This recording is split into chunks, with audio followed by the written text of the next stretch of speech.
Fleming left hand rule क्या कहता है? FBI, FBI, B magnetic field का डायरेक्शन। करंट का डायरेक्शन देखो अब हो गया नीचे, तो फोर्स देखो थंब किधर जा रहा है, आपकी तरफ जा रहा है ना थंब, तो फोर्स का डायरेक्शन हो गया परपेंडिकुलरली आउटवर्ड, जिसको मैंने यहां लिखा है। वेलकम बच्चों, and we are back again with the next lecture, and that is the lecture number 12 from our unit magnetic effects of current and magnetism. And the topic that we are going to complete today is torque acting on a current carrying coil when it is placed in uniform magnetic field.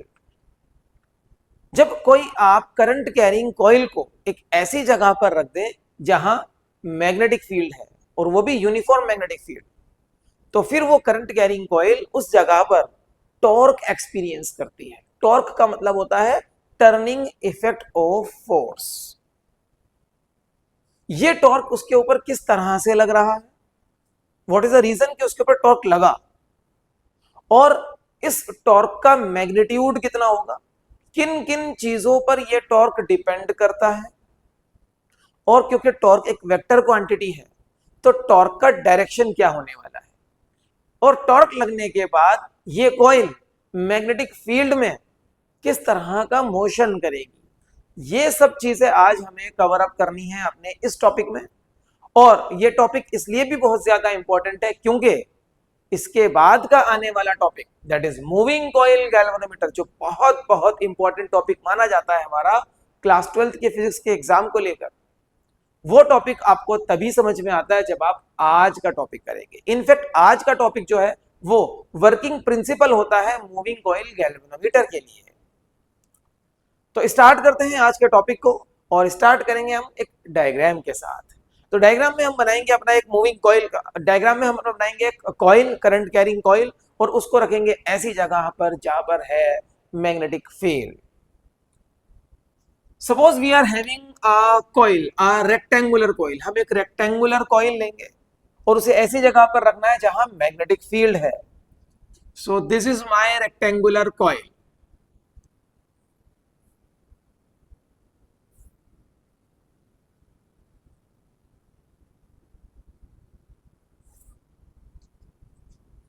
P Q R S is a rectangular coil carrying current I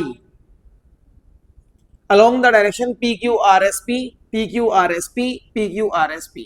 इस direction में ये current carry कर रही है, ठीक है। इसको हमें रखना है ऐसी जगह पर जहां है मैग्नेटिक फील्ड। तो मैग्नेटिक फील्ड लाने के लिए हम मैग्नेटिक पोल्स यूज कर सकते हैं। एक नॉर्थ पोल इधर रख देते हैं और एक साउथ पोल इधर रख देते हैं।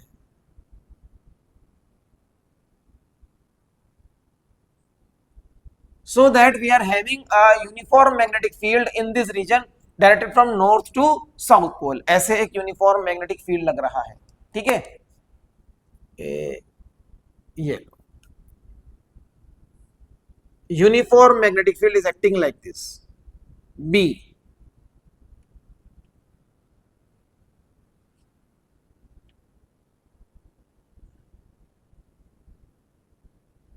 Uniform magnetic field is acting like this, B।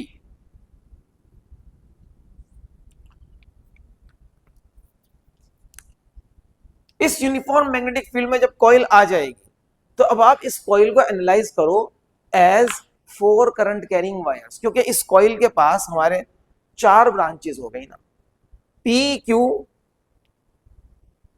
Q R, R S एंड S P।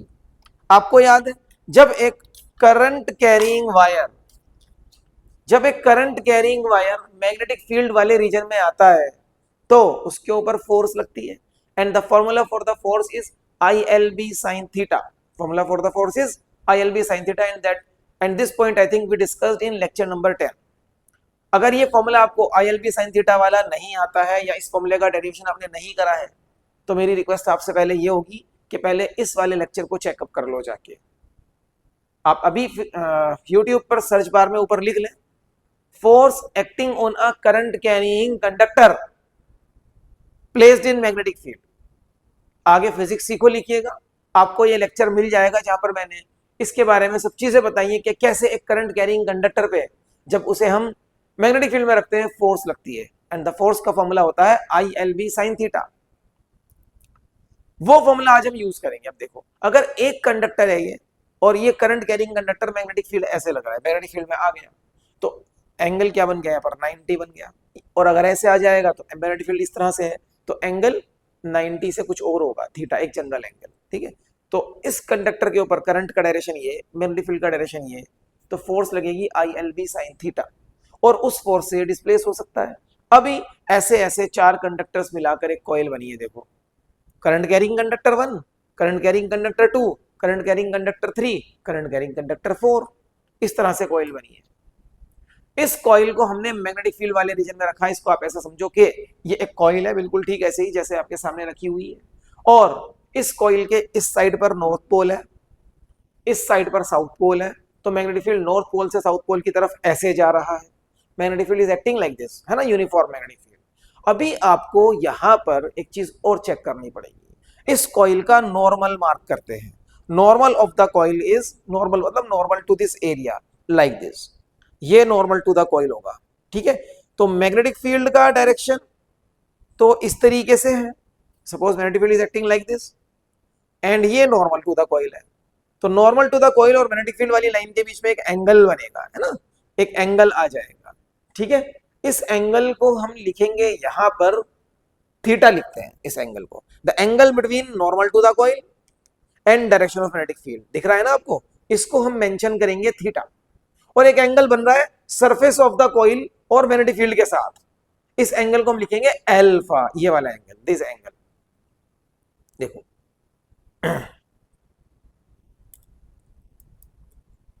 this is normal to the coil and this is the direction of magnetic field।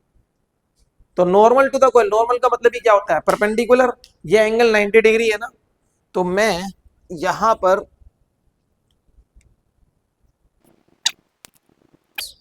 If this is theta and this is alpha, तो theta और alpha दोनों को add करोगे तो 90 degree बन जाएगा। ये चीज डायग्राम में यहां शो करेंगे। So let us have a normal to the coil. Normal to the coil is this, n लिख दिया है मैंने इसको, and direction of magnetic field is this, ये भी है magnetic field का direction, like this, है ना। The angle between normal and magnetic field direction is theta, and let this angle is alpha, such that theta plus alpha is going to be 90 degree, theta plus alpha is going to be 90 degree। ये important है, यहां पर इसको रखिएगा। So अभी so far we have this diagram, और इस diagram को अगर आप 4 to 5 लाइंस में लिखेंगे तो you will get the theory for the derivation. मैं बोल देता हूं, आप चाहो तो यहां पर वीडियो को पॉज करके इस थ्योरी को लिख सकते हो। We have considered a rectangular coil PQRS of length L, of length L, length होगा हमारा QR is equals to SP, of length L and breadth B, breadth होगा हमारा PQ is equals to RS is equals to small b। So we have considered a rectangular coil PQRS of length L and breadth B carrying a current I along PQRSP, which has been placed in a region of uniform magnetic field B, such that normal to the surface of the coil makes an angle theta with the direction of the magnetic field. Normal to the surface of the coil makes an angle theta with the direction of the magnetic field, and alpha is the angle between the surface of the coil and direction of magnetic field। इतना mention करने के बाद हम लोग बढ़ेंगे आगे। अब देखो, ये 4 ब्रांचेस हैं, करंट कैरिंग ब्रांचेस, चारों पे लगेगा फोर्स, है ना। अभी आपको मैंने बताया these are the 4 parts, 4 branches of the coil carrying current, और इस पे लगता है फोर्स ILB sin थीटा। तो let the force acting on the branch PQ is F1, the force acting on the branch QR is F2, the force acting on the branch RS is F3 and the force acting on the branch SP is F4. ये चार forces आ गए. So let the forces acting on branch PQ is F1, on branch QR is F2, on branch RS is F3 and on branch SP is F4. इतना mention कर दिया हमने. Now we have explain the diagram well. Diagram हम अच्छे से explain कर चुके हैं. अब हम स्टार्ट करेंगे आगे डेरिवेशन. क्या है आज हमारे डेरिवेशन का aim? To find out the torque acting on this current carrying coil. इस पे जो टॉर्क लग रहा है वो ढूंढना है. तो टॉर्क ढूंढने के लिए सबसे पहले हम फाइंड आउट करेंगे forces F1 and F3. PQ पे जो फोर्स लग रही है और RS जो इसका अपोजिट ब्रांच है उस पे जो फोर्स लग रही है, पहले ये फाइंड आउट करते हैं. ठीक है. सो सबसे पहले हम फाइंड आउट करेंगे फोर्स एक्टिंग ऑन PQ. तो फोर्स, क्योंकि PQ is a current carrying conductor like this, है ना. और करंट का डायरेक्शन है P2Q. देखो ऐसे जा रहा है करंट का डायरेक्शन. करंट का डायरेक्शन है P2Q. So the force acting on it will be I current, L इसकी लेंथ, B ये किस मैग्नेटिक फील्ड में है, sine of the angle between the direction of current and direction of magnetic field. तो लिखते हैं F1 is equals to I current हो गया, लेंथ इसकी लेंथ है, PQ की लेंथ कितनी है बच्चों? PQ की लेंथ है ये B, PQ की लेंथ है B. तो इसकी लेंथ हो गई B. Magnetic field capital B, sine of the angle between the direction of the current and direction of magnetic field, that is alpha, sine alpha. And what is going to be the direction of this force? What is going to be the direction of this force? याद है आपको direction के लिए मैंने rule समझाया था. Yes, right hand thumb rule.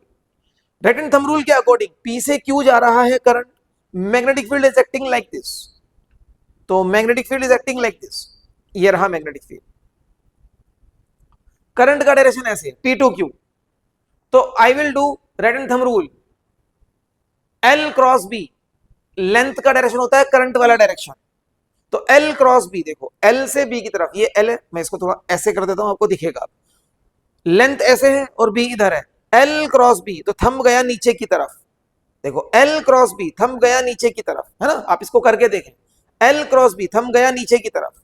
तो direction of the force acting on this part of the coil, PQ वाले पार्ट पे जो डायरेक्शन ऑफ फोर्स है वो है डाउनवर्ड. इस डायरेक्शन में फोर्स लग रहा है F1, ये वाला फोर्स डाउनवर्ड, वर्टिकली डाउनवर्ड. आप इसका डायरेक्शन लिख सकते हो vertically downward. And let this be the equation number 1. Direction vertically downward है. ओके, फोर्स आ गया. अब मैं कैलकुलेट करूंगा ऐसे ही force on this wire RS. ध्यान से देखो, RS में करंट का डायरेक्शन रिवर्स हो गया. PQ में ऐसे जा रहा है, RS में ऐसे जा रहा है. और मैंने आपको एक चीज बताई हुई है कि अगर करंट का डायरेक्शन रिवर्स होगा तो फोर्स का डायरेक्शन रिवर्स हो जाता है. तो करंट का डायरेक्शन रिवर्स हो गया, फोर्स इस पे नीचे की तरफ लग रही थी, डेफिनेटली इस पे ऊपर की तरफ लगेगी. लेकिन हम डायरेक्शन कैलकुलेट करके आपको, डायरेक्शन फाइंड आउट करके आपको दिखाएंगे. तो फोर्स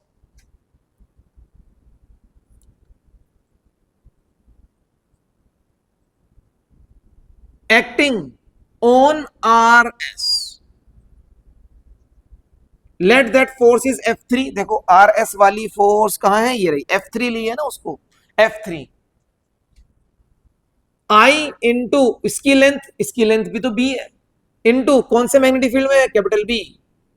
एंगल साइन, बेटा ये एंगल आएगा 180 माइनस अल्फा. क्यों आएगा, चेक करें क्यों आएगा. देखो इस बार मैग्नेटिक फील्ड का डायरेक्शन तो वही है, लिए लो, मैग्नेटिक फील्ड का डायरेक्शन तो वही है. करंट का डायरेक्शन इधर जा रहा है, so the angle between the direction of the magnetic field and current, current ऐसे जा रहा है, करंट और मैग्नेटिक फील्ड के बीच का एंगल तो ये है ना, अगर ये वाला एंगल अल्फा है तो what will be this 180 minus alpha होगा ना ये एंगल, ठीक है, ये एंगल हो गया 180 माइनस अल्फा। आप इसको चेक कर सकते हो मेरे साथ, देखो दिस इज आर एस, अब करंट का डायरेक्शन ऐसे है, मैग्नेटिक फील्ड तो चेंज नहीं हुआ, मैग्नेटिक फील्ड तो वैसा का वैसा ही है, so if this angle is alpha, ये स्ट्रेट लाइन है, straight line R S is a straight line, so if this angle is alpha, what is going to be this angle, this angle is 180 minus alpha, है ना, this angle is 180 minus alpha, that is why we have marked this as 180 minus alpha. तो sine 180 minus alpha, अब sine की property लगा लो, F3 is equals to IB capital B sin 180 minus alpha is sin alpha.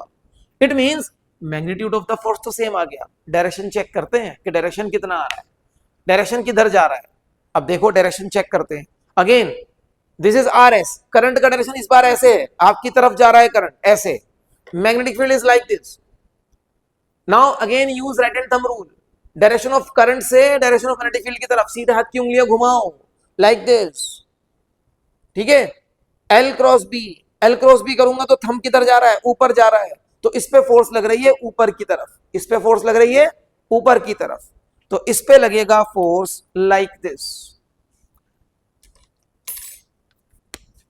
Like this, this is the direction of the force F3, F3 upward force लगेगा, let this be equation number 2, इस पे force हो गया upward, मैंने लिख दिया यहां पर वर्टिकली अपवर्ड। अब मेरे पास दो इक्वेशन से एक रिजल्ट आ रहा है, इन दोनों इक्वेशन से एक रिजल्ट आ रहा है बच्चों, वो रिजल्ट क्या है ध्यान से देखो, देखो क्या आपको नहीं लग रहा है कि ये दोनों फोर्सेस इक्वल है, ध्यान से देखो इक्वल है और अपोजिट भी है, हाँ अपोजिट भी है, और साथ साथ ये दोनों की दोनों फोर्सेस सेम लाइन पे लग रही है, देखो ध्यान से, एक ही तो लाइन है दोनों की, इनफैक्ट ये लाइन अभी एक इंपॉर्टेंट रोल प्ले करेगी यहां पर, ठीक है, तो एक ही लाइन पर लग रही है, the two forces they are equal and opposite. सबसे पहली चीज, अगर ये फोर्सेस इक्वल हैं और अपोजिट हैं तो इनका नेट रिजल्ट हो गया जीरो, इनका नेट रिजल्ट हो गया जीरो। तो मेरे पास एक स्टेटमेंट है यहां पर, मैं इसको बोलूंगा स्टेटमेंट 1, मतलब एक और स्टेटमेंट आएगा इस डेरिवेशन में भी, ठीक है ना, statement 1, since F1 and F2 are equal and opposite, F1 and F2 are equal and opposite, so they cancel the effect of each other, इन्होंने एक दूसरे का इफेक्ट तो कैंसिल कर दिया, इनकी वजह से नेट फोर्स जीरो हो गई, ठीक है, और साथ साथ एक चीज और है, and their line of action is same, and as their line of action is same, so they produce no torque, ना तो इनसे कोई नेट फोर्स आया, है ना, इन्होंने एक दूसरे को कैंसिल कर दिया, और ना ही इनसे कोई टॉर्क आया, इन दोनों फोर्सेस से कोई टॉर्क भी नहीं आएगा, कोई फोर्स भी नहीं आएगा। टॉर्क क्यों नहीं आया, चलिए आपको समझाया जाएगा। सपोज ये मेरे पास एक रॉड है ना, इस रॉड को मैंने जितनी फोर्स से इधर खींचा उतनी फोर्स से इधर खींचा, तो इक्वल एंड अपोजिट फोर्सेस हो गई, तो ये रॉड अपनी जगह से तो नहीं हिलने वाला। साथ साथ क्योंकि ये दोनों फोर्सेस का लाइन भी तो सेम है, सेम लाइन पर लग रही है, तो क्या ये फोर्सेस इस रॉड को घुमा पाएंगी, रोटेट करा पाएंगी? बिल्कुल नहीं। इससे अलग ये वाली सिचुएशन देखो, ऐसे अगर मैंने इस रॉड को ऐसे से थोड़ा ऐसे ऐसे करके रख दिया, आड़ा करके रख दिया, रोटेट करके रख दिया, अब अगर मैं इस रॉड के इस वाले एंड पर जितनी फोर्स लगा रहा हूं उतनी फोर्स इस रोड पर लगा रहा हूं, इस एंड पर लगा रहा हूं। तो again the forces are equal and opposite. Equal and opposite force है मतलब ये रोड अपनी जगह से नहीं हिलेगा, मतलब जहां पर इसका सेंटर ऑफ मास है वहीं रहेगा, है ना। लेकिन क्योंकि अब इस फोर्स का लाइन देखो, इस फोर्स का लाइन है ये वाला लाइन, इस फोर्स का लाइन है ये, और इस वाली फोर्स का लाइन अलग है, इस फोर्स का लाइन है अलग। Now since the two forces acts along different lines, तो ये भले ही अपनी जगह से ना हिले लेकिन ये वाली फोर्स इधर जा रही है, ये इधर जा रही है, तो ये फोर्सेस इसको रोटेट करा सकती हैं इसी की जगह पर, like this. This forces can rotate this rod, है ना, तो फिर टॉर्क आ जाएगा। तो equal and opposite forces torque लाती हैं कब, जब उनका लाइन ऑफ एक्शन अलग अलग होता है। अगर उनका लाइन ऑफ एक्शन सेम हो गया तो वो टॉर्क नहीं ला पाएंगी। और इक्वल एंड अपोजिट फोर्सेस को बोलते हैं कपल क्या बोलते हैं, कपल।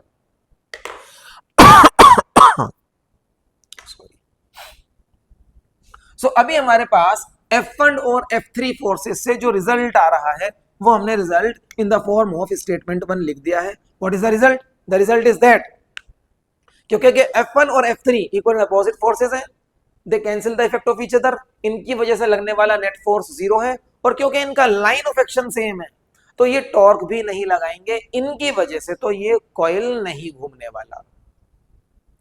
आगे बढ़े अब हम देखेंगे इस वाले ब्रांच पे और इस वाले ब्रांच पे जो फोर्सेस लग रही हैं वो कितनी है, उनकी वजह से कोई टॉर्क आएगी कि नहीं आएगी वो चेक करेंगे। चलिए आगे बढ़ते हैं। जैसे मैंने निकाला फोर्स एक्टिंग ऑन PQ, फिर मैंने निकाला force acting on RS। Now I will find out force acting on QR। तो QR पे लगने वाली फोर्स को मैंने लिया है F2। ध्यान से देखो F2 फोर्स का आंसर ढूंढते हैं पहले क्या है। F2 is equals to current, उसकी लेंथ L है, देख लो L क्या है, उसकी लेंथ QR L है, मैग्नेटिक फील्ड B में रखा है, और करंट और मैग्नेटिक फील्ड के बीच का एंगल अगर आप ध्यान से चेक करो इट इज 90 डिग्री। चलिए मैं चेक करवाता हूं आपको। This is QR, current is in the upward direction and magnetic field is going like this. So what is the angle between the direction of the current and the direction of the magnetic field? This angle is 90 degree ना, mark कर देते हैं यहां पर। Direction of magnetic field ये रहा, तो what is the angle, 90 degree angle. Okay, अब चेक करना है फोर्स का मैग्नीट्यूड तो आ गया, लेकिन इस फोर्स का डायरेक्शन क्या है। साइन 91 होता है, तो F2 जो फोर्स है वो है ILB, sin 91 into 1 ILB रह गया। Now the direction of this force, direction of this force can be find out using Fleming's left hand rule, या L क्रॉस B कर लो, तुम्हारा मानना है। क्योंकि हम अगर एंगल 90 होता है, डायरेक्शन ऑफ करंट और मैग्नेटिक फील्ड के बीच का अगर एंगल 90 होता है तो we can use left hand rule, Fleming's left hand rule. Fleming's left hand rule कहता है कि तीनों फिंगर्स को ऐसे अरेंज करो, थंब फर्स्ट फिंगर और सेकंड फिंगर को अरेंज करो perpendicular to each other, and if the first finger point towards the direction of the magnetic field, लगा दो मैग्नेटिक फील्ड के डायरेक्शन में, and the middle finger points towards the direction of the current, लगा दो current के direction में। देखो current के डायरेक्शन में करंट वाली फिंगर आ गई, मैग्नेटिक फील्ड के डायरेक्शन में मैग्नेटिक फील्ड वाली फिंगर आ गई। थंब किधर जा रहा है, थंब जा रहा है अंदर की तरफ, बोर्ड के अंदर की तरफ। Thumb will give you the direction of the force acting on this current carrying wire. तो थंब गया अंदर, मतलब इस वायर पे जो फोर्स लग रही है वो अंदर की तरफ लग रही है, और परपेंडिकुलरली इनवर्ट को हम दिखाते हैं क्रॉस से। तो अब मैं यहां पर फोर्स का डायरेक्शन मार्क करूंगा, इस वाले वायर पे लग रही है फोर्स परपेंडिकुलरली इनवर्ड, ये लो परपेंडिकुलरली इनवर्ड मार्क कर दिया क्रॉस से। कौन सा फोर्स है ये फोर्स है F2, this force is F2। तो F2 फोर्स का डायरेक्शन आ गया perpendicularly inward, and this is my equation number 3, perpendicularly inward into plane of paper. पूरा लिखिएगा, perpendicularly inward into plane of paper.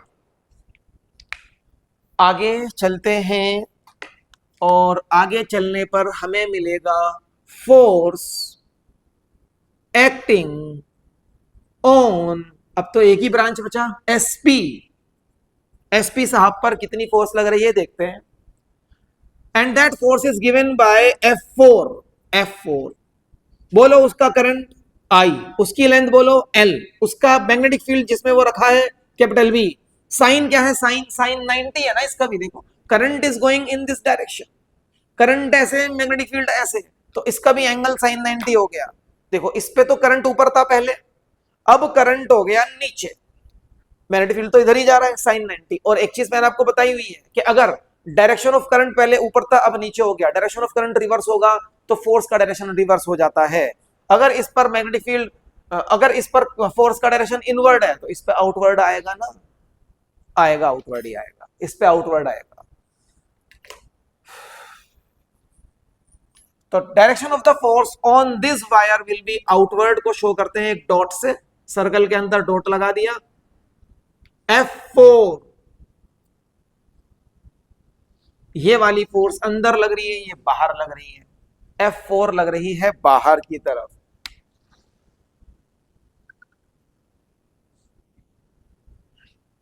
Perpendicularly outward.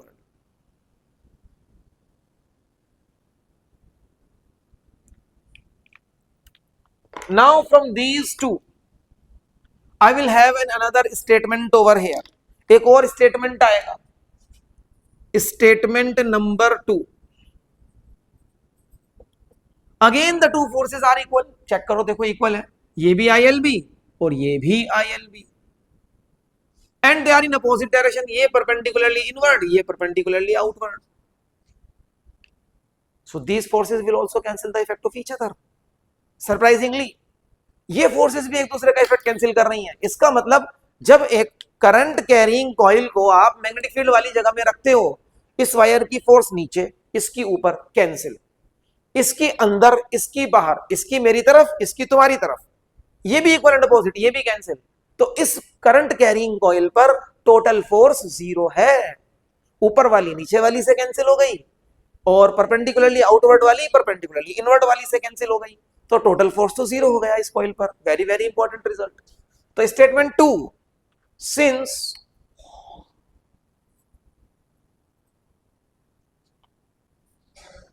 F2 and F4 are equal and opposite, so they cancel the effect of each other. So they cancel the effect of each other. लेकिन इस बार ध्यान से देखोगे, अगर इन दोनों का line of action अलग अलग है, यहां लाइन ऑफ एक्शन सेम था, their line of action is same, but यहां लाइन ऑफ एक्शन अलग अलग है। देखो ध्यान से, इसका लाइन ऑफ एक्शन यहां है, इसका लाइन ऑफ एक्शन यहां है, दोनों का लाइन ऑफ एक्शन डिफरेंट है। अगर लाइन ऑफ एक्शन अलग अलग होता है तो टॉर्क लगता है, मैंने भी आपको समझाया था इससे।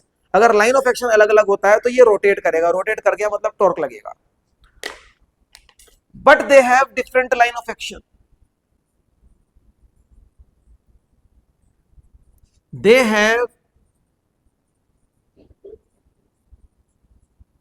different lines of action, so they form a couple।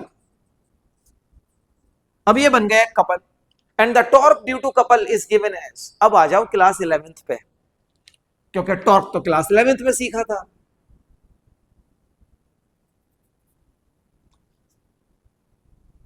And the torque, torque को हम डिनोट करेंगे लेटर टाउ से, सिंबल टाउ से, टाउ, ठीक है ना, टाउ बोलते हैं इसको, टाउ, टाउ जी, tau.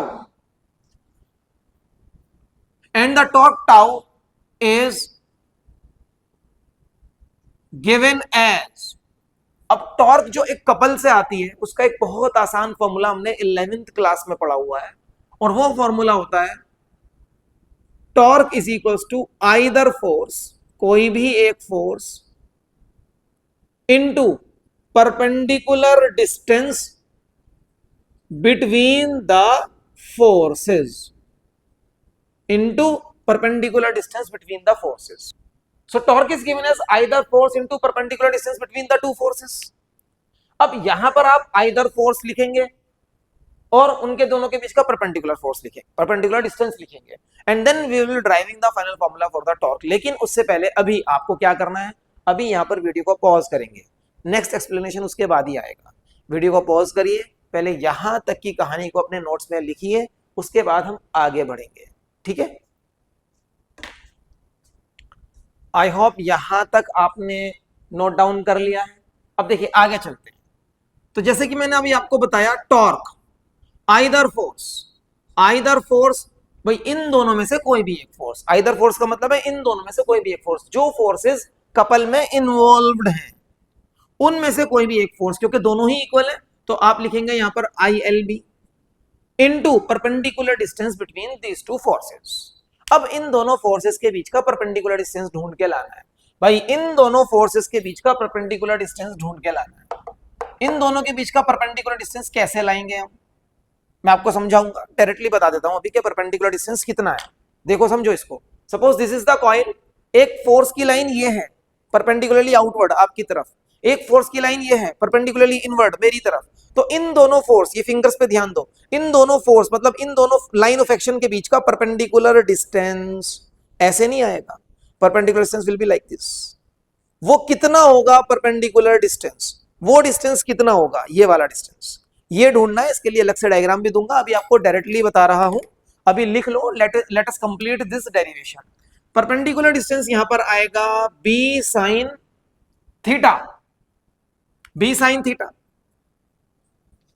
Now L into B, इसको मैं एक जगह लिखूंगा, torque is equal to I L into B,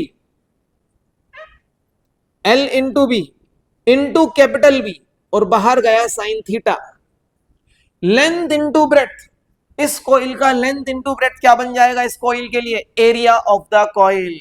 इस कॉइल का एरिया है लेंथ इंटू ब्रेथ। तो torque comes out to be I A B sine theta. Now this is the formula for the torque for a coil of one turn. हमने अपने diagram में एक ही turn की coil बनाई है, अगर दो टर्न आ गए तो उस दूसरे टर्न पे भी इतना ही टॉर्क लगेगा, तीन टर्न आ गए तो तीसरे टर्न पे भी इतना ही टॉर्क लगेगा। अगर इस कॉइल में n टर्न्स हैं तो n टर्न्स पे भी, मतलब सब टर्न्स पे इतना इतना टॉर्क लगेगा, तो n टर्न्स वाली कॉइल पर कितना टोटल टॉर्क हो जाएगा, multiply by n। So if coil has n turns, if coil has n turns, then the formula is tau is equals to NIAB sin theta if the coil has n turns। So ये हमारे पास torque का final formula आ गया। Single turn के लिए ये है और n turns के लिए ये है, एंड इसको हम लिखेंगे equation number 5A and 5B। अभी वीडियो को पॉज करो और ये 1 2 3 4 ये 4 स्टेप और लिखो, और फिर आगे आपको थोड़ा समझाया जाएगा। यही सब कुछ 3 डायमेंशनली है, 3 डायमेंशनल स्पेस में समझाता हूं। अगर अभी तक इस डायग्राम में थोड़ी बहुत भी दिक्कत आ रही है कि कैसे क्या चल रहा है, तो वो सब अगले कुछ मिनट्स में आपकी दूर होने वाली है, क्योंकि फिर से मैं लाने वाला हूं 3 डायमेंशनल अरेंजमेंट यहां पर। सो आई होप आपने ये यहां तक कंप्लीट कर लिया है। ये फाइनल रिजल्ट जो है मैं दोबारा से यहां पर लिखूंगा बोर्ड पर, और अब हमारे पास एक इसी डायग्राम का 3 डायमेंशनल सेटअप है, जहां पर आपको मैं पूरा diagram as it is explain करने वाला हूं। तो अगर डायग्राम में कुछ भी चीज ऐसी लग रही थी ना अभी तक क्या समझ नहीं आ रहा है शायद, कि कौन सा डायरेक्शन किधर जा रहा है, फोर्स की तरह लग रही है, मैग्नेटिक फील्ड की तरह लग रहा है, वो सारी चीजें अब क्लियर अप हो जाएंगी आपकी।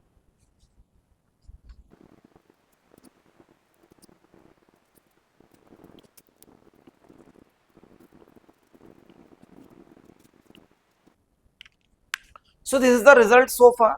अभी तक जो रिजल्ट आ चुका है वो ये रहा आपके सामने।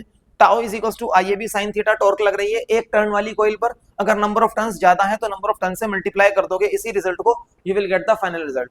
लेट मी चेक के ये विजिबल है कि नहीं आपको यहाँ पर। हाँ वो दोनों फॉर्मूले विजिबल है। चलिए ठीक है, आगे बढ़ते हैं। अब हमें चेक करना है ये पूरा का पूरा डायग्राम। यहाँ ध्यान से देखो, देखो मेरे पास ये करंट कैरिंग कॉइल है। अब PQRS ध्यान से देना, PQRS याद रखना इसको, PQRS, ठीक है। Direction of magnetic field north to south, मान लो यहां पर एक नॉर्थ पोल है, ऐसे मान सकते हैं आप कि यहां पर ये एक नॉर्थ पोल है और यहां पर ये एक साउथ पोल है ना। तो नॉर्थ से साउथ डायरेक्शन में लगेगा मैग्नेटिक फील्ड, तो north to south pole magnetic field का direction, this is going to be the direction of the magnetic field, ऐसे लगेगा magnetic field, this is going to be the direction of the magnetic field. Okay, ये magnetic field का direction हो गया, दिख रहा है ना, ये this is the direction of the magnetic field. Okay, अब एक नॉर्मल टू द कॉइल बना लेते हैं। देखो normal to the coil, this is the surface of the coil, this is the surface of the coil, area of the coil. तो इसका normal कैसे बनाऊंगा, इसका नॉर्मल होगा इसका परपेंडिकुलर, तो परपेंडिकुलर टू द कॉइल बनाते हैं। ये है नॉर्मल टू द कॉइल,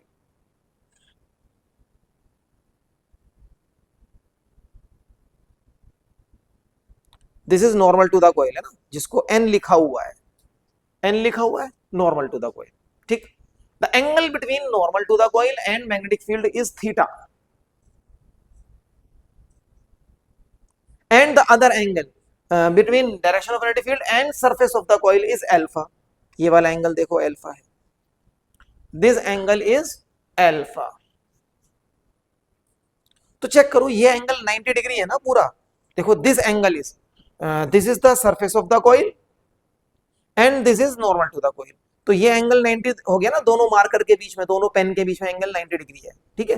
तो इफ दिस एंगल इज 90 तो can I right alpha plus theta is 90। देखो वहां पर हमने लिखा था ना डायग्राम में अल्फा प्लस थीटा 90, आपने अपने डायग्राम में लिखा होगा, चेक कर लो अपने डायग्राम्स, अपने नोट आपके पास अभी तक जो हैं, जो मैंने बोला था कि वीडियो को पॉज करके नोट्स बनाइए, उससे आपको ये डायग्राम कंपेयर करके चलना है, ठीक है। तो alpha plus theta is 90 degree हो गया। अब PQ वाले पे फोर्स लग रहा है F1, इस पे लग रहा है F2, इस पे लग रहा है F3, इस पे लग रहा है F4। सारे फोर्सेस का डायरेक्शन चेक करते हैं। Direction of current, direction of current is this ना,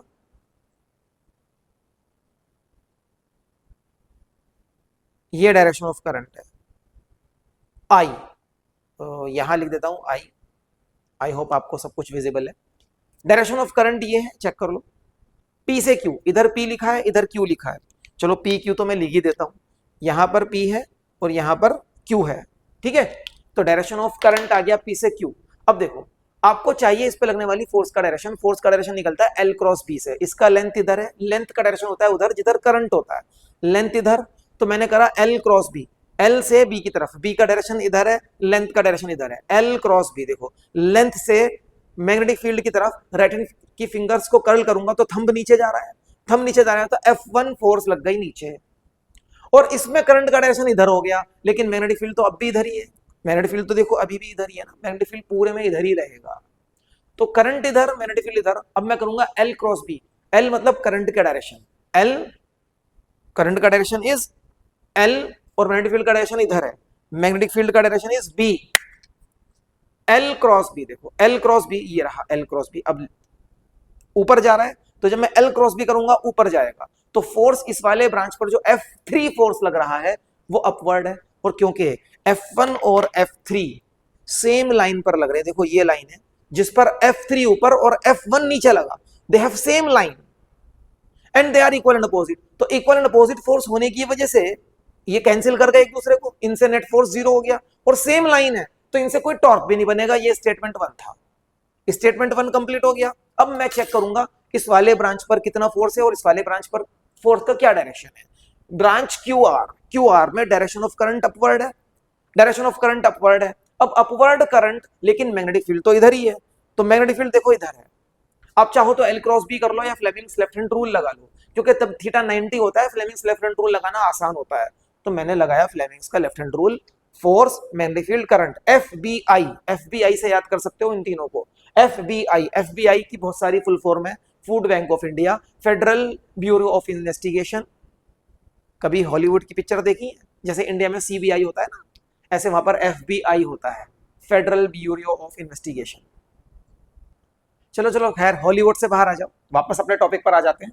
तो मैं आपको समझा रहा हूं यहां पर about the direction of force on this branch Q R वाली ब्रांच पर direction of force using left hand Fleming rule FBI। ये वाली फिंगर मैग्नेटिक फील्ड का डायरेक्शन में करते हैं, क्योंकि मैग्नेटिक फील्ड इधर जा रहा है ना, मैग्नेटिक फील्ड तो ऐसे जा रहा है ना, देखो ये वाला मैग्नेटिक फील्ड ऐसे जा रहा है, तो मैग्नेटिक फील्ड के डायरेक्शन में करते हैं। और मिडिल फिंगर को करंट के डायरेक्शन में करते हैं, करंट अपवर्ड जा रहा है तो मिडिल फिंगर हो गई अपवर्ड करंट के डायरेक्शन में। Thumb will give the direction of the force acting on this branch. इस ब्रांच पर फोर्स देखो, थंब गया अंदर परपेंडिकुलरली इनवर्ड ऐसे गया, तो इस वाली ब्रांच पर जो फोर्स लग रही है वो मेरी तरफ लग रही है, इसको समझो आप थोड़ा सा, ये लो है ना, मेरी तरफ लग रही है। अब देखो इस पे ब्रांच पे फोर्स लग रही है मेरी तरफ, ठीक है। अब इस वाली ब्रांच पर फोर्स मेरी तरफ लग रही है, तो ये मेरी तरफ आना चाहिए, ठीक। Now come to this branch. इस वाली ब्रांच और इस वाली ब्रांच में क्या फर्क है, देखो लेंथ दोनों का सेम है, दोनों इसी मैग्नेटिक फील्ड में है, पूरा यहां से ऐसे मैग्नेटिक फील्ड निकल के जा रहा है, यूं ऐसे जा रहा है मैग्नेटिक फील्ड में निकल के, ठीक है, ऐसे आया मैग्नेटिक फील्ड और ये गया मैग्नेटिक फील्ड, तो पूरा मैग्नेटिक फील्ड यहाँ पर बी लगा हुआ है, क्योंकि इधर क्या है, इधर नॉर्थ पोल है, इधर साउथ पोल है, तो ऐसे पूरा यूनिफॉर्म मैग्नेटिक फील्ड का मतलब ही क्या होता है, हेडिंग में देखो क्या लिखा है, यूनिफॉर्म मैग्नेटिक फील्ड, ऐसा मैग्नेटिक फील्ड जो सब जगह एक ही डायरेक्शन में हो और एक ही मैग्नीट्यूड वाला हो। तो इस वाली ब्रांच में और इस वाली ब्रांच में क्या डिफरेंस है, दोनों के अंदर सेम लेंथ है L, दोनों का सेम मैग्नेटिक फील्ड से सामना हो रहा है और दोनों की लेंथ भी L है, लेकिन करंट का डायरेक्शन अपोजिट हो गया, इसका करंट अपवर्ड जा रहा था यूं, अब यूं गया करंट और यूं गया, इसका डाउनवर्ड हो गया, तो करंट का डायरेक्शन अगर रिवर्स होता है तो फोर्स का डायरेक्शन रिवर्स हो जाता है। इस पे फोर्स मेरी तरफ थी अगर, तो इस पे लगेगी आपकी तरफ। चेक करो फ्लेमिंग्स लेफ्ट हैंड रूल से, फ्लेमिंग लेफ्ट हैंड रूल क्या कहता है, FBI बी मैग्नेटिक फील्ड का डायरेक्शन, करंट का डायरेक्शन देखो अब हो गया नीचे, तो फोर्स देखो थंब किधर जा रहा है, आपकी तरफ जा रहा है ना थंब, तो फोर्स का डायरेक्शन हो गया परपेंडिकुलरली आउटवर्ड, जिसको मैंने यहां लिखा है परपेंडिकुलरली आउटवर्ड, डॉट से शो करा है F4। तो अब इन दोनों फोर्सेस को अगर आप ध्यान से देखो, क्या इसका लाइन ऑफ एक्शन और इसका लाइन ऑफ एक्शन सेम है ना, इन दोनों का तो सेम था, F1 F3 का, F2 F4 का लाइन ऑफ एक्शन हो चुका है अलग, इन दोनों का लाइन ऑफ एक्शन अलग अलग है। अब इन दोनों का लाइन ऑफ एक्शन के बीच का परपेंडिकुलर डिस्टेंस ढूंढेंगे, जो हमने लिखा था यहां पर, torque is given as either force into perpendicular distance between the line of action of these two forces। ये परपेंडिकुलर डिस्टेंस जो मैंने डायरेक्टली लिख दिया था b sin थीटा, वो b sin थीटा कैसे है वो अब आपको बताने का टाइम आ चुका है इस लेक्चर में। आई होप अभी तक ये सारे डायरेक्शंस वगैरह क्लियर थे, है ना। चलो b sin थीटा भी बताएंगे, लेकिन टॉर्क कैसे लग रहा है पहले वो समझा दूंगा आपको। देखो अब क्योंकि इन दोनों फोर्सेस का लाइन ऑफ एक्शन अलग अलग है, ध्यान से देखिए, क्या आपको नॉर्मल वाली लाइन दिख रही है, नॉर्मल वाली लाइन जो है, या उसको डार्क कर दिया जाए और थोड़ा, ये वाली लाइन, ये नॉर्मल है ना, नॉर्मल टू द सरफेस। अब ध्यान से देखेंगे अगर हम लोग, देखिए यहां पर क्या हो रहा है कि ये वाले वायर पे फोर्स आपकी तरफ लगा, इस पे मेरी तरफ लगा, तो ये वाला वायर यूं जाएगा और ये वाला यूं जाएगा, ये ऐसे जाएगा और ये ऐसे जाएगा, क्योंकि लाइन ऑफ एक्शन तो अलग अलग है। सोचो आप लाइक दिस, ये ऐसे एक रोड है, इस पे मैंने फोर्स लगाई इधर, इस पे लगाई इधर, तो ये ऐसे घूम जाएगा ना, इस पे ऐसे लगाई फोर्स, इस पे ऐसे लगाई, लाइन ऑफ एक्शन अलग है, ये वाली लाइन अलग, ये वाली लाइन अलग, तो it will rotate like this. Same is happening with this coil, same is happening with this coil. अब मैं इसको थोड़ा सा ऐसे करके दिखाऊंगा आपको, like this.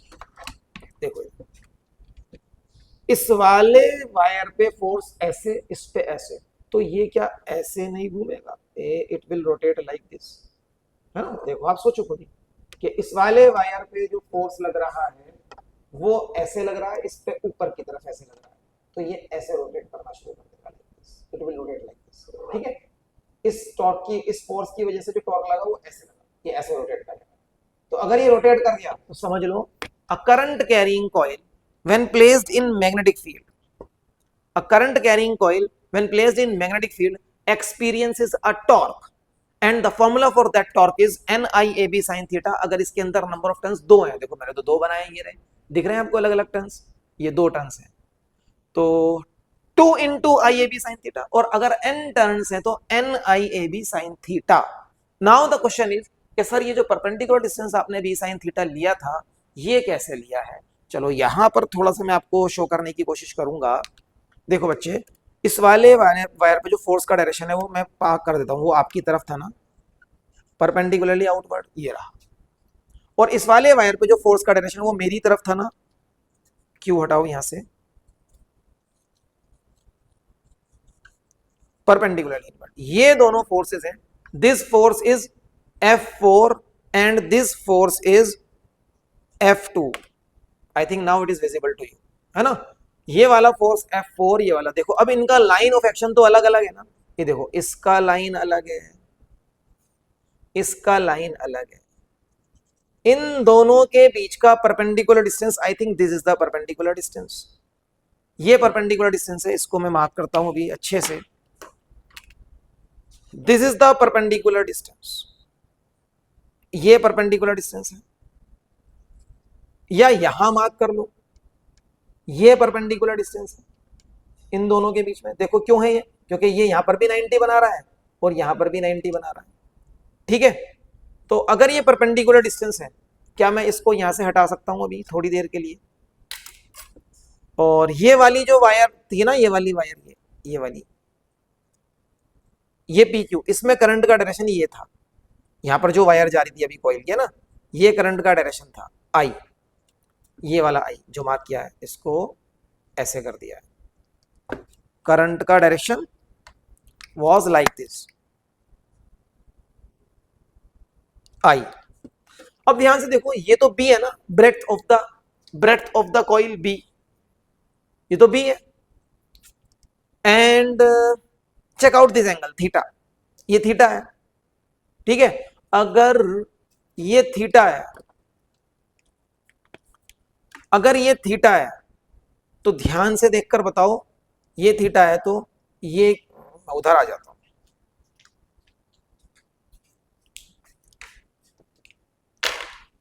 Now check if this is theta, और अगर मैं इन दोनों फिंगर्स को 90 डिग्री पर घुमा दूं तो अब भी थीटा ही रहेगा। यहां देखो, इसको देखो, इस नॉर्मल के परपेंडिकुलर है ये वाली लाइन, और रेड वाली लाइन के परपेंडिकुलर है ये ब्लू डॉटेड लाइन।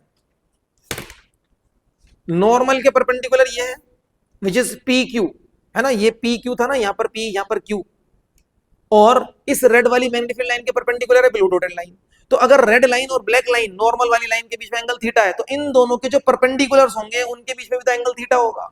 तो it means this angle is also theta. अगर ये एंगल थीटा है तो ध्यान से देखो, if this is small b, ये PQ था ना, PQ इज स्मॉल b, अपने नोट्स में देख लो आप, PQ स्मॉल b था, डायग्राम के नीचे लिखा था हमने। If this is small b, इसके कंपोनेंट करो, एक कंपोनेंट इधर जाएगा, जिधर एंगल होता है उधर जाता है कॉस कंपोनेंट, और एक कंपोनेंट इधर जाएगा, या ये वाला। तो ये वाला कंपोनेंट क्या हो गया, b sin theta. This is what is the perpendicular distance between the two lines of action. देखो ये है perpendicular distance b sin theta, ठीक है। This is the perpendicular distance b sin theta, ऐसे आता है b sin थीटा। आपको b sin theta अपने डेरिवेशन में शो करने की जरूरत नहीं है, जैसे मैंने यहां पर b sin थीटा डायरेक्टली लिख दिया था, आप b sin थीटा डायरेक्टली लिख सकते हो, कोई दिक्कत नहीं है। लेकिन ये b sin थीटा कैसे आया ये हमें पता होना चाहिए। कोई पूछ बैठे तो क्या ही बताओगे कि कहां पढ़ रहे हो फिजिक्स, है ना। तो ये b sin थीटा कैसे आया, उसका डायग्राम क्या मैं आपको यहां पर भी दे सकता हूं। देखो इसको ऐसे ऊपर से अगर मैं ऑब्जर्व करूंगा, ऊपर से, तो ऊपर से ऑब्जर्व करने पे ही तो डायग्राम आपको ऐसे दिख रहा है। ये लो, डायग्राम का ये वाला व्यू शो करना है, लाइक दिस, ये वाला व्यू शो करना है डायग्राम का। तो शो करते हैं इस व्यू को, कोई दिक्कत नहीं आएगी हमें। दिक्कत तो आ रही है थोड़ी थोड़ी सब चीजें मैनेज करने में, बट जब हम दिक्कत को ओवरकम कर लेते हैं तो हम बोलते हैं कोई दिक्कत नहीं आ रही हमें। तो जब मैं इसको ऊपर से देखूंगा, RS मुझे ऐसा लगेगा, देखने ये करंट जा रहा है R2S, और मैग्नेटिक फील्ड ऐसे जा रहा है B, और normal to the coil, normal to the coil, ये कॉइल है ना, इसका नॉर्मल ये हो गया। Angle between normal to the coil and B is theta. इस पे लगने वाली फोर्स F2 इनवर्ड, जब मैं इसे ऊपर से देखूंगा तो F2 का डायरेक्शन इधर जाएगा, और F4 का डायरेक्शन बाहर आएगा, तो वो ऐसे लगेगा ऊपर से देखने में। Now these are the two forces having different line of action, इसकी लाइन अलग, इसकी लाइन अलग, इन दोनों के बीच का परपेंडिकुलर डिस्टेंस मार्क करने के लिए let me have this pen, ये परपेंडिकुलर डिस्टेंस है, दोनों तरफ से 90 डिग्री होगा तो ही तो इसको परपेंडिकुलर डिस्टेंस बोलेंगे। Now if this angle is theta, this angle is also theta, ये मैंने अभी आपको समझाया था। देखो रेड वाली लाइन के परपेंडिकुलर ये है और ब्लैक वाली लाइन के परपेंडिकुलर ये है, तो अगर रेड और ब्लू के बीच में एंगल थीटा है तो ब्लू ये वाला डॉटेड और ब्लैक के बीच में भी एंगल थीटा होगा, this angle is theta. If this angle is theta, ये थीटा तो ये भी तो थीटा ही होगा। चलो मैं यहां पर मार्क कर लेता हूं, यहां पर अब मैंने इस पॉइंट को ले लिया है एक्स मान लो, ध्यान से देखो ट्राइंगल एक्स आर एस में, एक्स आर एस में अगर ये थीटा है और ये बी है, देखो आर टू एस, ये तो बी था ना, ब्रेड्थ ऑफ द कॉइल, ये बी है, तो अगर ये बी है, ये लेंथ बी है, तो इसका ये वाला कंपोनेंट क्या होगा, बी cos थीटा। इस कंपोनेंट की मुझे जरूरत है नहीं, और ये वाला कंपोनेंट क्या होगा, B sin theta, and this is what is the perpendicular distance between the two lines of action. B sin theta लिया था आपने, याद है ना, वही sin थीटा फाइनल फॉर्मूले में यहां तक आया है। ओके सो ये डायग्राम हमें एक्सप्लेन करता है कि किस तरीके से आप परपेंडिकुलर डिस्टेंस सॉल्व करके निकाल के लाए हो, लेकिन आप डायरेक्टली लिख सकते हो डेरिवेशन में, that doesn't matter over here. Okay अभी एक दो चीजें और बाकी हैं कि मैं इस फॉर्मूले को वेक्टर फॉर्म में कैसे लिखूंगा, उसको दिखाने के लिए अब इस 3 डायमेंशनल अरेंजमेंट की कोई जरूरत नहीं है। 3 डायमेंशनली मैंने आपको अच्छे से समझाया है बच्चों।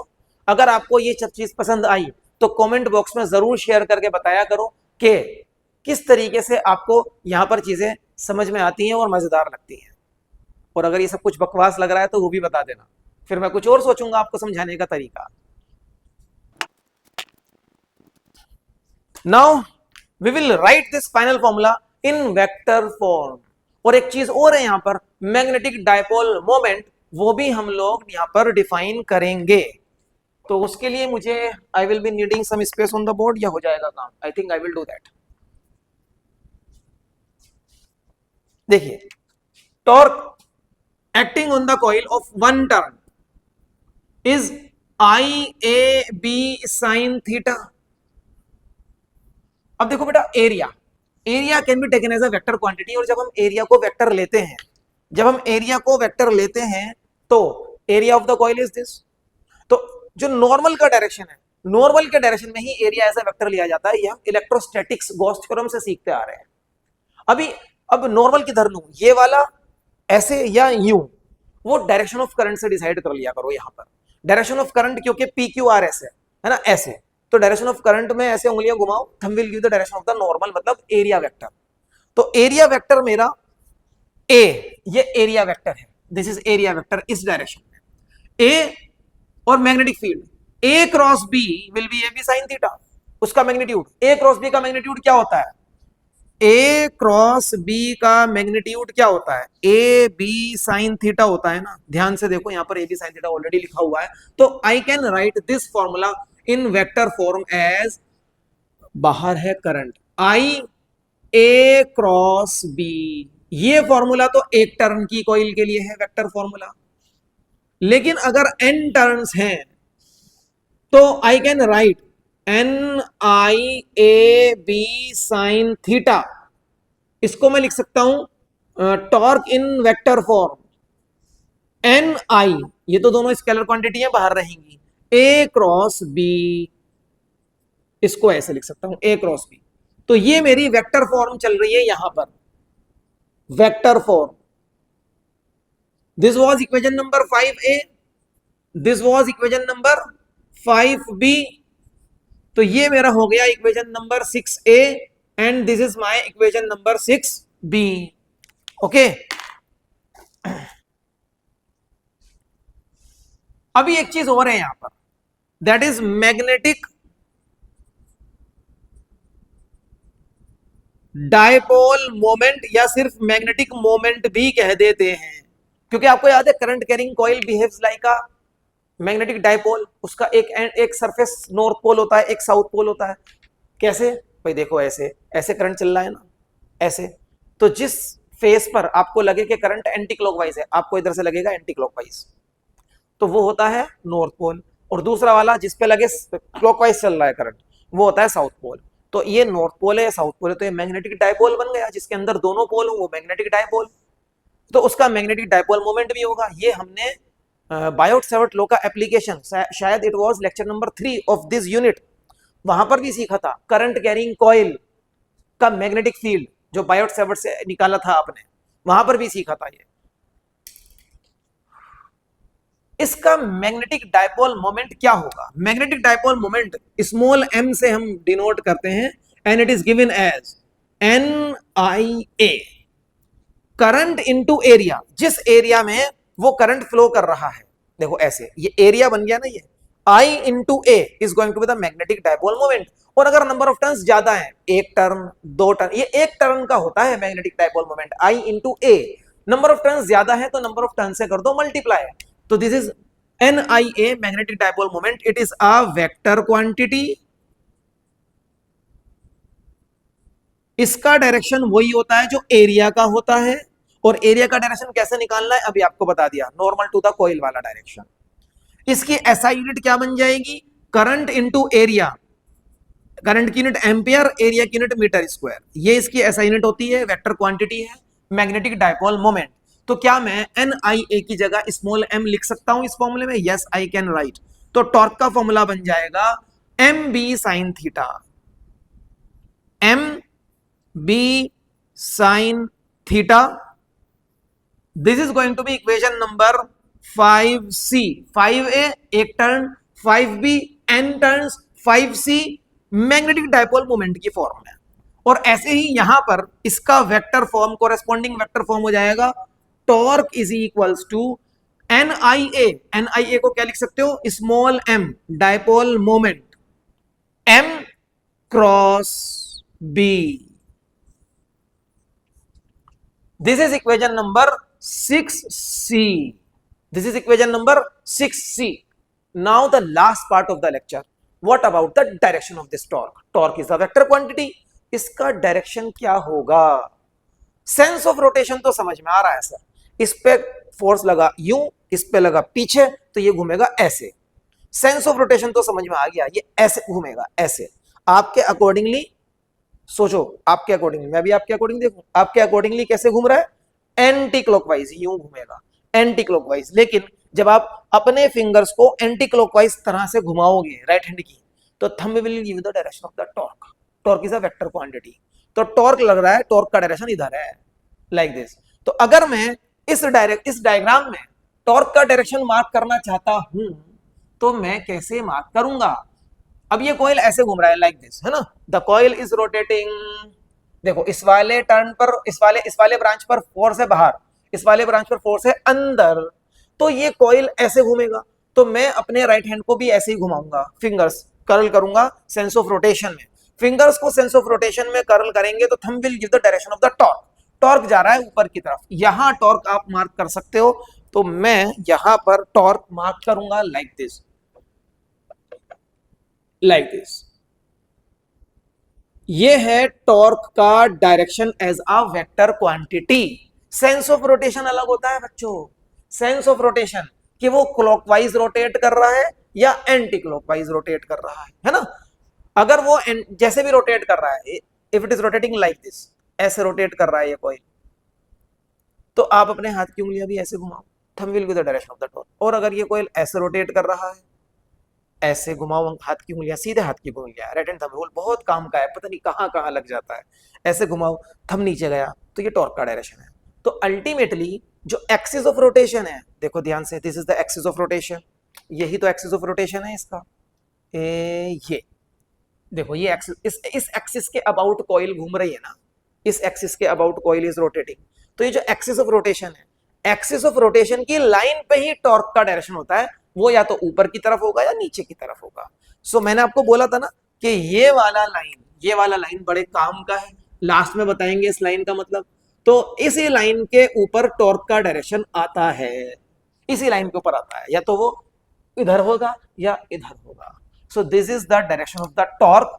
तो डायरेक्शन ऑफ टॉर्क ए और बी दोनों से परपेंडिकुलर रहेगा। ये तो क्रॉस प्रोडक्ट की एक स्पेशल कैरेक्टरिस्टिक होती है कि जिन दोनों क्वांटिटीज को, वेक्टर क्वांटिटीज को क्रॉस प्रोडक्ट करते हो, उनका आंसर इन दोनों से परपेंडिकुलर होता है। चेक करो क्या टॉर्क ए से परपेंडिकुलर है? हाँ, क्योंकि एरिया तो इधर है और टॉर्क इधर है, परपेंडिकुलर है। क्या मैग्नेटिक फील्ड से हाँ, बी से, बी भी इधर था और टॉर्क इधर है, यस, इससे भी परपेंडिकुलर है। तो torque is always perpendicular to area as well as torque is always perpendicular to direction of magnetic field. Okay, तो यहां तक अभी आप इस लेक्चर को पॉज करिए, वीडियो को पॉज करिए और इसको यहां तक नोट्स को कंप्लीट कीजिए, फिर हम कुछ बचा हुआ है तो उसके बाद देखते हैं। आई होप आप ये सब कुछ भी कॉपी कर चुके हो। अब हमें in the last few minutes of this lecture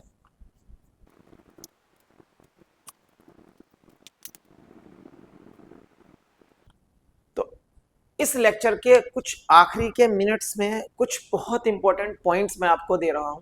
in points को लीजिए और लेक्चर को कंप्लीट करते हैं। देखिए, ध्यान से देखिए, क्या ये फॉर्मूला टॉर्क का एम बी साइन थीटा पढ़ने के बाद आपको कुछ इलेक्ट्रोस्टैटिक्स से याद आ रहा है? इलेक्ट्रोस्टैटिक्स में इलेक्ट्रिक डायपोल था, यहां मैग्नेटिक डायपोल है। इलेक्ट्रिक डायपोल, चलो एक कोने में फॉर्मूला लिखते हैं जाकर। इलेक्ट्रिक डायपोल पर जो टॉर्क लगता था वो था P E sine theta, where theta is angle between electric dipole moment and electric field. अब टॉर्क का फॉर्मूला है M B sine theta, where theta is angle between normal to the coil. अच्छा, नॉर्मल टू द कॉइल, और यही तो direction है magnetic dipole moment का। तो क्या मैं नॉर्मल की जगह एम लिख सकता हूं? अभी बताया ना मैंने आपको, मैग्नेटिक डायपोल मोमेंट का डायरेक्शन नॉर्मल की तरफ होता है, परपेंडिकुलर टू एरिया होता है ना, तो perpendicular to the surface. Okay, तो बिल्कुल वैसे ही फॉर्मूला है। देखो, torque, torque, electric dipole moment, magnetic dipole moment, electric field, magnetic field, theta is the angle between P and E, theta is the angle between M and B, theta is angle between magnetic dipole moment and magnetic field. इस फॉर्मूले को हम vector form में लिखा करते थे P cross E, और इस फॉर्मूले को हम वेक्टर फॉर्म में लिखते हैं M cross B, where P was given as magnetic dipole moment was given as Q into 2A, electric dipole moment was given as Q into 2A, और magnetic dipole moment is given as NIA। इसका direction होता है along the direction of dipole length, negative से positive charge की तरफ। याद आया? इसका डायरेक्शन होता है perpendicular to the surface along the area, या यूं कह लीजिए साउथ पोल से नॉर्थ पोल की तरफ, ऐसे। तो अगर ये मेरी कॉइल है और अभी मैग्नेटिक डायपोल मोमेंट का डायरेक्शन ये है, इट इज बिकॉज क्योंकि करंट इसमें कैसे फ्लो कर रहा है, लाइक दिस। तो ये वाला फेस जो मेरी साइड है वो साउथ पोल है, आपकी साइड वाला फेस नॉर्थ पोल है, तो ऐसे मैग्नेटिक डायपोल मोमेंट जा रहा है। ओके, तो ये south pole to north pole, इस कॉइल का south pole to north pole, not these poles, ये वाले पोल्स नहीं, इस कॉइल का north pole south pole. Current carrying coil behaves like a magnetic dipole, तो इसका साउथ पोल ये है, नॉर्थ पोल ये है, ऐसे मैग्नेटिक डायपोल जा रहा है। ठीक है, तो अब मैं इस डायग्राम में कुछ चीजें सिंप्लीफाई करने वाला हूं। देखो ध्यान से, मैं इस डायग्राम से सब चीजें हटा देता हूं, एक्स्ट्रा चीजें सारी हटा रहा हूं, है ना। ये सब हटा दिया, ये सब हटा दिया, मेरे पास सिर्फ M और B है। जैसे इसका डायग्राम हुआ करता था, इलेक्ट्रिक फील्ड यूनिफॉर्म और एक dipole, negative charge, positive charge, negative charge, positive charge, dipole moment का ये direction, and angle between electric field and dipole moment is theta. और ये किस टाइप का मोशन करता था, याद है कुछ आपको? जब टॉर्क लगती थी, क्योंकि एक फोर्स इधर लग रहा है एक इधर लग रहा है, तो ये ऐसे, और टॉर्क जीरो हो जाता था जब ये पैरेलल टू फील्ड आता था, मतलब जब डायपोल मोमेंट और इलेक्ट्रिक फील्ड एक ही डायरेक्शन में आते थे, मतलब जब एंगल जीरो हो जाता था तो टॉर्क जीरो हो जाता था। लेकिन अपने इनर्शिया ऑफ मोशन से ये वापस ऊपर जाएगा ये, और ये ऑसिलेशंस करता था। Now I am leaving this to you, कि आपको बताना है कि ये कॉइल कैसा मोशन करेगी यूनिफॉर्म मैग्नेटिक फील्ड में अगर डायरेक्शन ऑफ करंट ऐसे चल रहा है।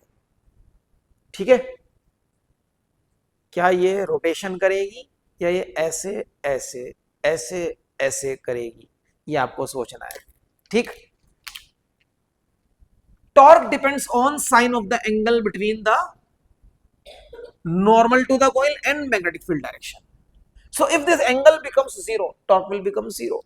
और जब एंगल जीरो हो जाता है, now special cases, special cases जल्दी करेंगे। फर्स्ट केस, अगर एंगल जीरो हो जाए इसका मतलब M and B are parallel to each other. M और B पैरेलल हो गए, जिधर M है उधर ही B है। इसका मतलब यह हुआ कि अगर मैग्नेटिक फील्ड ऐसे है तो ये कॉइल ऐसे हो गया, मतलब surface of the coil is perpendicular to magnetic field lines, इस तरह से। इस पोजीशन में ये कॉइल जीरो टॉर्क एक्सपीरियंस करती है। अगर surface of the coil is perpendicular to magnetic field lines, note कर लो इस चीज को, if surface of the coil is perpendicular to magnetic field lines then the coil will experience zero torque, क्योंकि sine zero zero होता है और torque हो जाएगा M B into zero is equals to zero. And if this angle is 90 degree, 90 degree का मतलब है M और B एक दूसरे से परपेंडिकुलर है। M and B are perpendicular, ये दोनों एक दूसरे से परपेंडिकुलर हैं। अगर ये दोनों एक दूसरे से परपेंडिकुलर हैं तो इट मींस, अब B तो देखो इधर ही है, B तो ऐसे ही जा रहा है, लेकिन M ऐसे इधर आपकी तरफ, तो M इधर है। M and B, the angle is 90 degree. M is like this, while B is like this. तो angle will be 90 degree. इस केस में the torque acting on this coil will be maximum. क्यों? क्योंकि देखो line of action पे ध्यान दो, इस पे फोर्स परपेंडिकुलरली इनवर्ड, इस पे आउटवर्ड, परपेंडिकुलरली इनवर्ड आउटवर्ड। अब इन दोनों लाइन ऑफ एक्शन के बीच का परपेंडिकुलर डिस्टेंस मैक्सिमम हो चुका है, that is B। Perpendicular distance maximum हो जाएगा तो टॉर्क भी मैक्सिमम हो जाएगा। टॉर्क का बेसिक फॉर्मूला है either force into perpendicular distance between the two forces, between the lines of the two forces. तो ये परपेंडिकुलर डिस्टेंस मैक्सिमम हो गया, वो जो B sin थीटा लिखा था ना, वो B sin 90 हो गया है, B हो गया वो, है ना। तो टॉर्क हो जाता है मैक्सिमम, मैक्सिमम टॉर्क हो गया है। तो इस तरह से हुआ होगा, मैग्नेटिक फील्ड तो इधर है लेकिन M इधर है, मतलब इसका मतलब ये हुआ कि अब surface of the coil and magnetic field lines they are tangential to the surface of the coil, मतलब अब एक भी मैग्नेटिक फील्ड लाइन इसके सरफेस को नहीं काट रही है। इस टाइम क्या होता है, maximum number of magnetic field lines इसको काटती हैं जब टॉर्क जीरो होता है। अब मैग्नेटिक फील्ड लाइन इसको काट के नहीं जा रही हैं, ऐसे निकल जाएंगी, ऐसे निकल जाएंगी, टेंजेंशियल टू द सरफेस निकल जाएंगी मैग्नेटिक फील्ड लाइंस। ठीक है, तो इस केस में it will experience maximum torque, torque हो जाता है मैक्सिमम, और वो हो जाएगा एम बी साइन 90, मतलब एम बी साइन 91 होता है ना, तो maximum torque will be M B. और एम क्या है, याद है आपको, एन आई ए। एम क्या है, एन आई ए, याद है ना, M is N I A, इसी को तो एम लिख रहे हो, मैग्नेटिक डायपोल मोमेंट। तो minimum torque zero, maximum torque M B होता है। कब कब होता है ये भी आपको समझ में आ चुका है। ठीक, that is all with this lecture today. बाकी इस टॉपिक से क्वेश्चंस अच्छे खासे कॉन्सेप्चुअल क्वेश्चंस आ जाते हैं, different different angles, different different situations create करके टॉर्क पूछा जाता रहा है। एंड याद रखिएगा कि टॉर्क साइन थीटा पे डिपेंड करता है, तो साइन थीटा पे अगर देखो यहाँ पर आई क्या है, करंट इन द कोयल, आपने उसको कांस्टेंट कर लिया, ठीक है।